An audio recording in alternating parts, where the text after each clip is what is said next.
It's an age-old question. Can money buy happiness? Well, according to the Empower Financial Happiness study, 6 in 10 Americans say yes. Yes, definitely. And when they asked how much your annual salary needs to be for you to feel happy or less stressed, the answer was different for each age group. Get this. Gen Z, $128,000. Gen X, $130,000.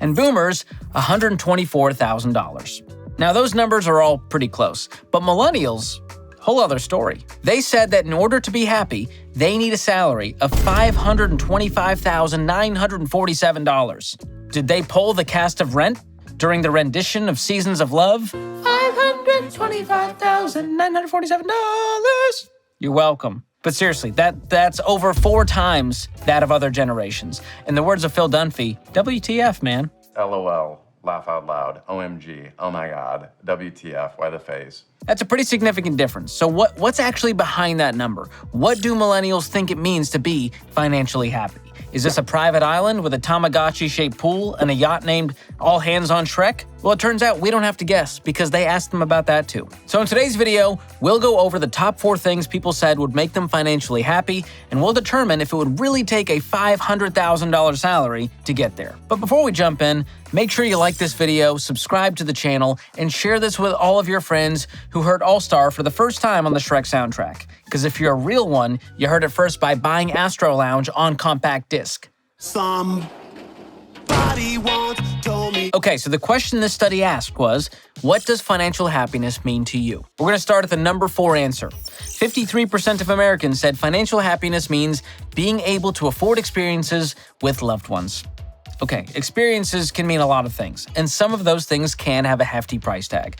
But there's so much you can do with friends and family that doesn't cost a fortune, and definitely doesn't require a $500,000 salary. So this one is bunk. I think it's a very attainable financial goal to have those experiences without a huge income. Even if you want to do something crazy expensive, like a 2-week trip to Hawaii or a ticket to a Taylor Swift concert, you can still make that happen on a very normal income. You got to plan ahead and you got to start a sinking fund, but it's very much possible. So here's how sinking funds work. Every month, you save a certain amount of money for a specific purpose to use at a later date. So let's say you want to go to Comic-Con next year, and once you add up the cost of flights, hotels, meals, and that bandit healer costume, you realize that's going to cost $1,200.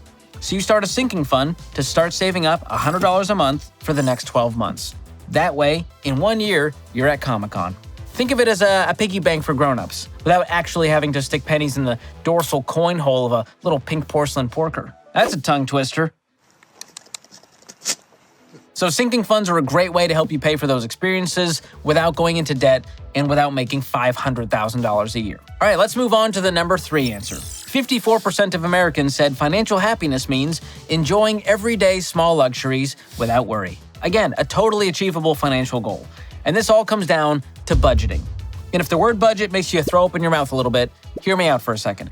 A budget is just an intentional spending plan, okay? It doesn't limit your freedom, it actually gives you freedom. It's you literally taking control, getting intentional, and telling your money what to do. And that's how you can enjoy those everyday small luxuries without feeling guilty about it. Like adding the extra guac even though there's a $2 upcharge, or going with oat milk in the latte even though it's $1 more. So is a $7 coffee expensive? Sure, but if that little cup of warm bean water is a big part of your morning ritual and it sparks joy, then maybe it's worth setting aside a chunk of change specifically for that cost without derailing your other financial goals. That's the beauty of a budget. You get to tell your money where to go. You're the boss. All right, let's move on to the number 2 answer. 65% of Americans said financial happiness means being debt-free. And I get why this one was a popular answer. The total household debt in America is now at $17.29 trillion. So a lot of Americans are probably feeling financially held back by the weight of those credit card balances, the car loans, the student loans, you name it. I'm in debt up to my eyeballs. But just like numbers 3 and 4 on this list, being debt-free is totally attainable and you don't need to make $500,000 to do it. And I've seen firsthand folks come on the Ramsey show, do their debt-free scream, and they're making $40,000, $50,000, $100,000 and paying off a ton of debt. So how do you do it? Well, a little thing called the debt snowball method. Here's how that works. You're going to list your debts out from smallest to largest, regardless of the interest rate. Make minimum payments on all of the debts except for the smallest one.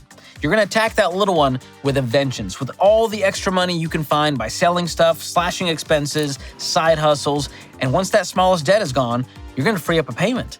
And you're going to roll that payment into the next debt and the next one, and you can see how the snowball rolls, and suddenly you're debt-free with a whole lot of momentum and motivation. And this is a proven method that has worked for a ton of people, including myself. So if you want a more in-depth guide to the debt snowball, I made a whole video about this, and I'll post a link below.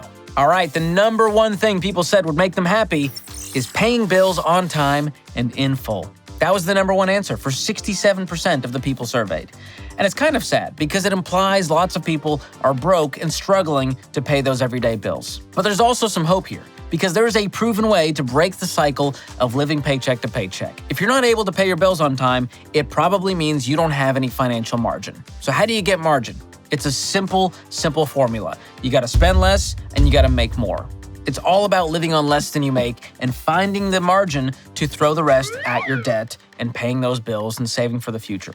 And the best way to do that is by getting on that budget that I talked about. So when you're budgeting, we're going to start with some priorities here. And it starts with the 4 walls. That's food, utilities, shelter, and transportation. We got to cover those if nothing else gets covered.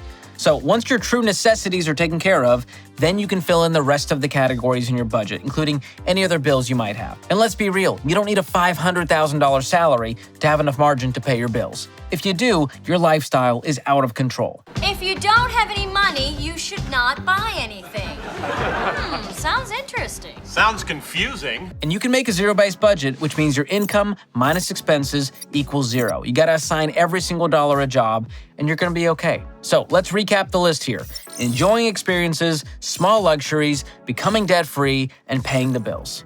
And millennials think they need $525,000 to do that? Well, it's time for a reality check. You can do all those things with way less. So this still begs the question, why did millennials respond with such a high number? Well, I think if you ask them, they would tell you they've seen financial setbacks over the years that other generations maybe didn't feel as much. Things like the 2008 financial crisis, which was when a lot of them were entering the workforce, and the financial uncertainty brought on by the pandemic. And they're currently looking at some of the highest inflation and housing prices and mortgage rates that we've seen in decades. But if you ask me, I think it has more to do with some of the things that are in their control. Things like large amounts of debt and lifestyle creep and trying to keep up with their friends and have a lot of YOLO because they have a lot of FOMO instead of focusing on what they really need to do, focusing on building a financial foundation. And according to the Federal Reserve Bank of New York, American millennials' total debt has reached more than $3.8 trillion. And we've seen how social media makes it easy to compare ourselves to other people's highlight reel. And if we're not careful, we can end up spending money we don't have to impress people we don't even like. And yes, the cost of living has gone up, but so has our standard of living. All right, we want to live a lifestyle that took our parents decades to get to, but we want it today. We need to have that delayed gratification and know that it's going to take a while. And get this, according to one report, in December of 2022, 51% of consumers earning more than $100,000 annually said they live paycheck to paycheck. That is insane. And if that's the case, maybe we don't have an income problem, maybe we have a contentment problem and a lifestyle problem. And here's one more interesting bit of info from this financial happiness study. 7 in 10 believe that a solid financial plan would bring them happiness. In fact, those with a detailed financial plan seem to experience greater overall life happiness with a significant boost in their financial well-being. So that's all you need is a good financial plan. But where do you find one of those? I have no idea where to even start. Just kidding, it's right here.